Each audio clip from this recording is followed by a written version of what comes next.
Welcome students. In this video I am going to explain key terms and question answer of chapter number 1.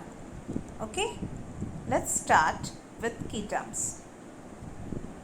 First word is trends, meaning tendency.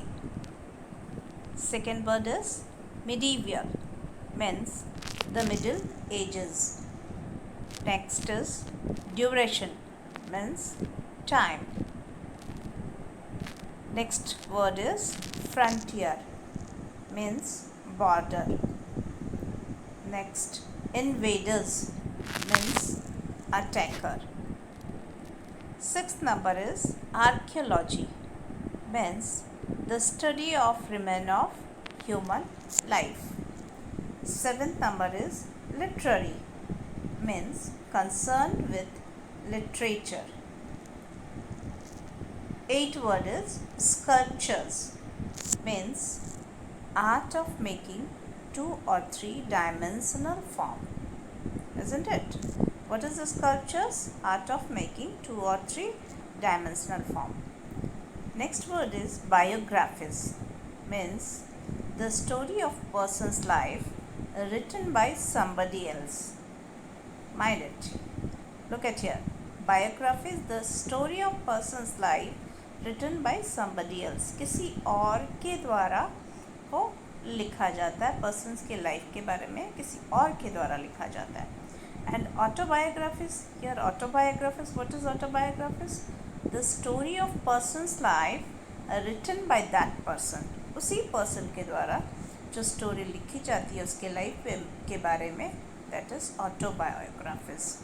Okay. Now next word is murals, means a large painting done on a wall. Miniature, it is also a kind of painting, means much smaller than things of the same time. Okay.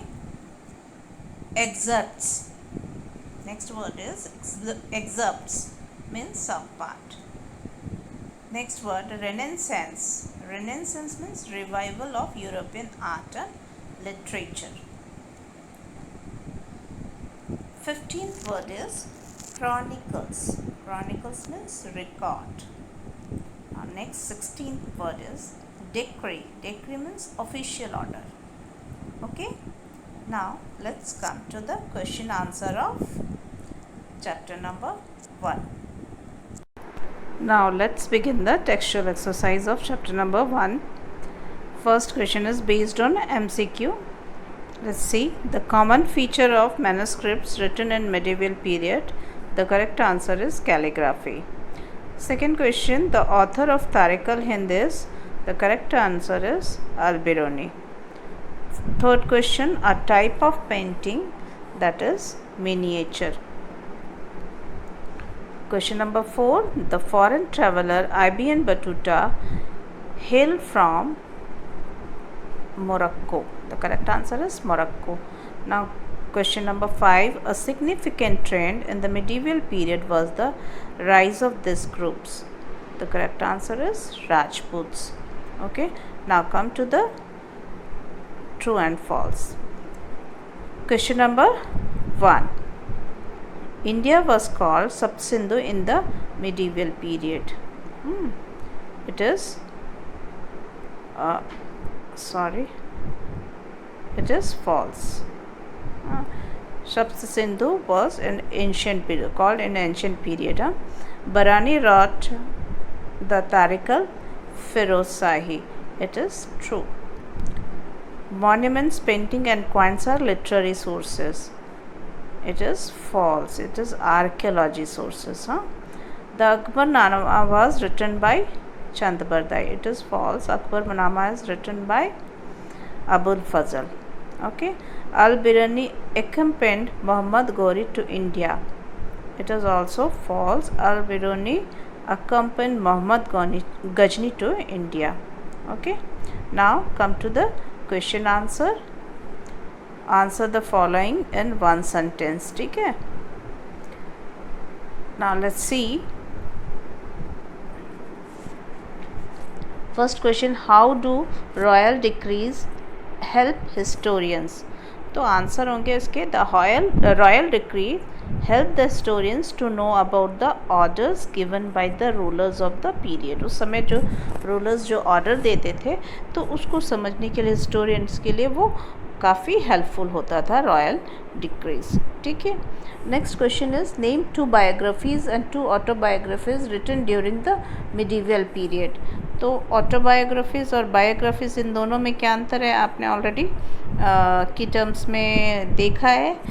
अब यहाँ पर biographies क्या, first है Prithviraj Raso, that is written by Chandbardai, and second is Humayunnama, that is written by Gulbadan Begum. ठीक है, अब दूसरे autobiographies के 2 एग्जाम्पल हो गए, बाबरनामा और Tuzuk Jahangiri. Okay, now come to the question number 3। Question number 3 में is there, what are dohas? तो the saying of saints particularly in the form of couplets are called doha.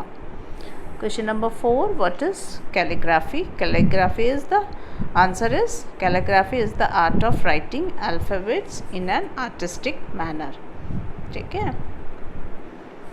Question number 5, how do writings of foreign travellers help in reconstructing history?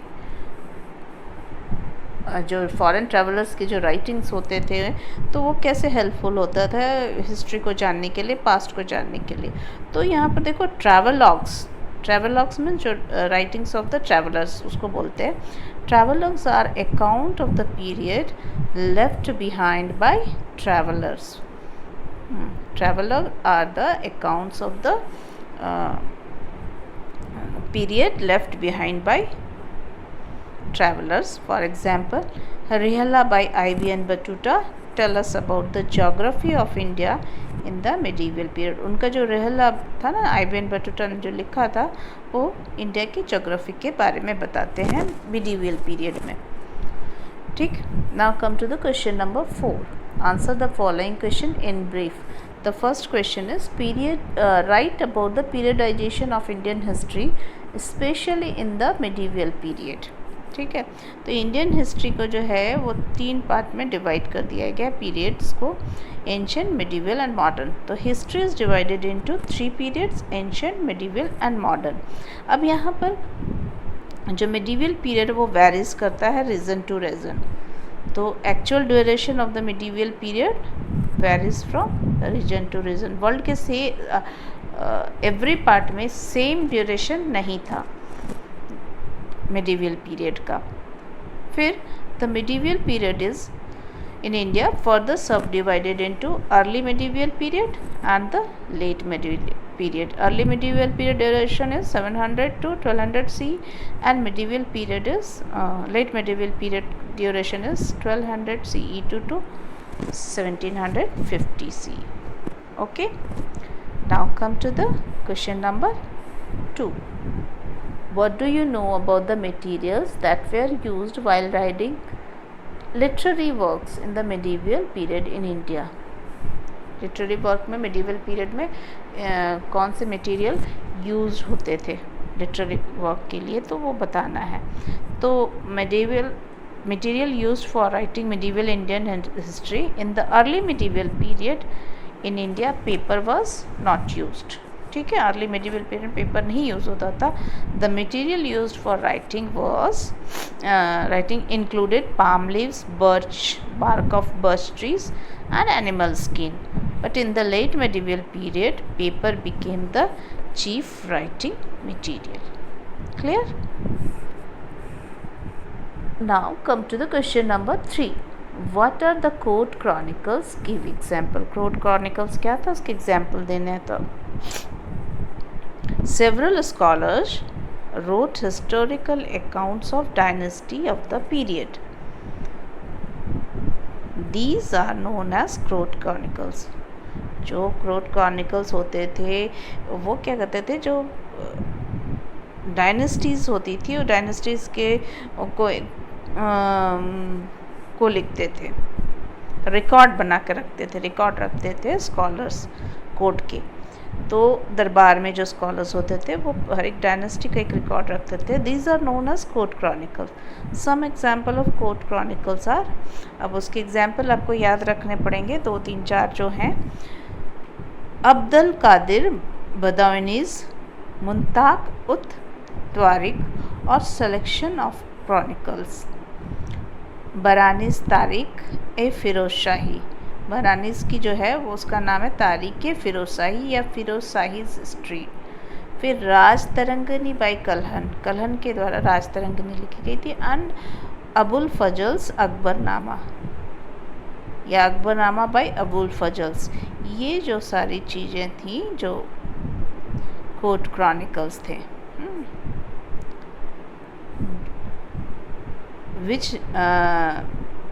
in which several scholars wrote about the historical accounts of dynasty of that period. ठीक है. Now come to the question number 4. What were the major historical developments during the medieval period? क्या historical development, क्या trends हमने पढ़ा ना कि ये सारी चीज़ें medieval period में हुई थी, तो वो क्या थी? सबसे पहले राइज ऑफ द राजपूत हुआ, फिर इस्टेब्लिशमेंट ऑफ दिल्ली सल्तनत हुआ, इस्टेब्लिशमेंट ऑफ मुग़ल एम्पायर है, फिर रिवाइवल ऑफ हिंदुज़्म में भी बहुत सारे रिवाइवल्स हुए, फिर सूफ़ी एंड भक्ति मूवमेंट्स आए. रिलीजन में जो है ये 2 तरह के मूवमेंट्स ने काफ़ी इम्पैक्ट डाला लोगों के जो जीवन में, लाइफ में. तो ये सारी जो थी historical development during the medieval period. ये सारी चीज़ें हम आगे चैप्टर्स में पढ़ेंगे. Okay.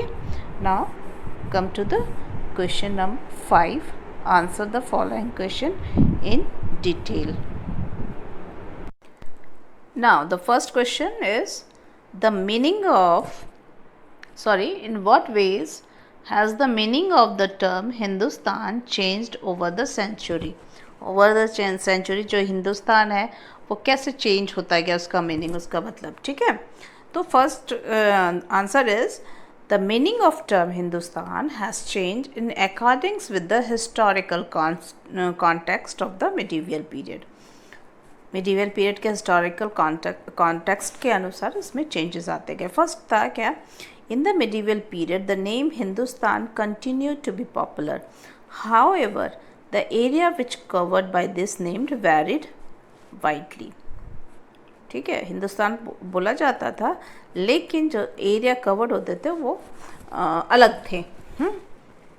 In early medieval period में ये जो एरिया था उसमें कौन सा कवर्ड होता था? The name denoted the land lying between the river Indus and it's tributaries and the land between the river Ganga and Yamuna.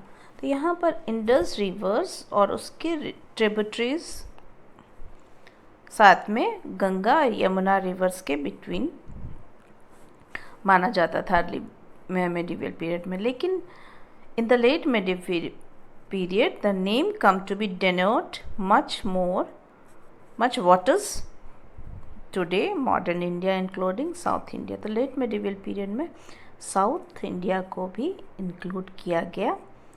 ठीक है. Now come to the question number 2. How are the sources of medieval Indian history classified? Write in detail. कैसे sources of history? तो आपको sources of Indian history are classified into 2 categories. First is archaeological and second is literary sources. तो archaeology sources क्या है? The study of history through the material remain of human life is known as archaeology sources. ठीक है. archaeology. Thus the material remains are known as archaeological sources. Okay. Now the second part is literary sources. Indian history जो archaeology और literary sources में, literary sources में दूसरा क्या है? Literary sources are found in written form. They were written in many languages such as Persian, Sanskrit, Arabic, Urdu, regional languages and so on. तो यहाँ पर आपको ये समझना है कि आर्कियोलॉजी क्या था? Material remains of human life is known as archaeology. The study of history through the material remain of human life. That is called archaeology. लेकिन literary sources में क्या था? written form. Found in written form, they were written in many languages such as Persian, Sanskrit, Urdu, Arabic and regional language. लेकिन यहाँ पर क्या है? This literary sources is further divided into two parts. Archaeological sources, monuments and building, inscription, coins, sculptures and printings. ये example हो गया archaeological sources का, ठीक है. अब नाउ लिटरली सोर्सेज कैसे होते हैं? दो प्रकार के, रिलीजियस रिटन सोर्सेज और non religious written sources. Autobiographies, biographies, court chronicles, writings of foreign travellers, royal decrees, literary composition and text on music. तो ये सारी चीज़ें लिटरेरी सोर्सेज के अंदर आती हैं. Now come to the question number 3. Where write a note. Question number 3 is write a note on literary sources of the medieval period. कौन सा लिटरेरी सोर्सेज मिडीवल पीरियड में पाया गया? तो ये सेम है, आप ऊपर जो एक अच्छी तरीके से याद कर लेते हो कि Indian history is classified into 2, और फिर उसके बाद वो पॉइंट्स को अच्छे तरीके से याद करोगे तो बाकी के दूसरे क्वेश्चंस भी ऑटोमेटिकली आपको याद होने लगेंगे. तो यहाँ literally sources are found in written form. Obvious है, they were written in many languages such as Persian, Sanskrit, Arabic, Urdu, regional languages and so on. In the early medieval period paper was still not used in India. ठीक है. The material used for writing included palm leaves, bark of birch trees and animal skin. ठीक है. In the late medieval period, paper became the chief writing material. तो यहाँ पर क्या बताया गया कि लिटरली सोर्सेज जो है वो अलग अलग रिटन फॉर्म में पाए गए, इन सब पर्शियन में, संस्कृत में, अरेबिक, उर्दू, रीजनल लैंग्वेज में. हाँ, लेकिन जो late medieval period, early medieval period में पेपर का उतना यूज़ नहीं हुआ था लिखने के लिए, लेकिन लेट मेडिवल पीरियड में palm leaves, bark of birch trees and animal skin, इसके अलावा भी the late medieval period paper became the chief writing material. अब लिटरली सोर्सेज कैसे हैं? Two types, religious and non religious. Religious में रामायण, महाभारत, ये सारे text that religious sources, text that deal with the religion as the subject matter. ठीक है. और दूसरा non religious text are found in the form of autobiographies और biographies of rulers and important people, account of life at a court, description left behind by foreign travelers, orders issued by rulers and text on music. So these are the sources of literary sources. These are the literary sources. Now come to the question number 4. Question number 4 is there. Explain any 3 political developments that took place in India during the medieval period.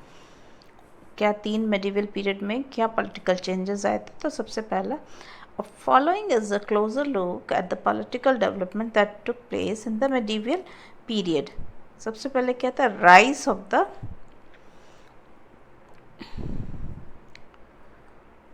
Of the Rajputs. The group of, अब ये राजपूत क्या कौन थे? These groups of people arose primary as a warriors की तरह इनका जन्म हुआ था. And kings in northern and central India, their name is derived from the word rajaputra, which means the sun of a ruler. The Rajputs claim that they were from Kshatriya caste. For clans played an important role in the history of this period. तो राजपूत ने क्या claim किया कि they were from the Kshatriya caste, means son of the ruler. Next है rise of new kingdoms.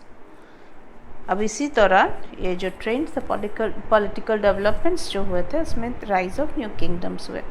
तो establishment of the Delhi सल्तनत after the arrival of the Turks Turkey जिसको बोलते हैं फ्रॉम द नॉर्थ वेस्ट, और दिल्ली सल्तनत की नींव पड़ी। फिर है rise of an empire, rise of an empire, setting up of Mughal Empire. Okay, now in this way here this chapter is over. ठीक है, अब आपको क्या करना है, सारे जो वर्ड मीनिंग है उसे अपने नोटबुक के फ्रंट पेज में लिखने का, अच्छे से हेडिंग डालने का। देन आफ्टर क्वेश्चन आंसर या PDF जो भी भेजा जाएगा, you have to write on CW of history. ठीक है, सबको अच्छे से सुंदर से अच्छी राइटिंग में लिखनी है। Okay, now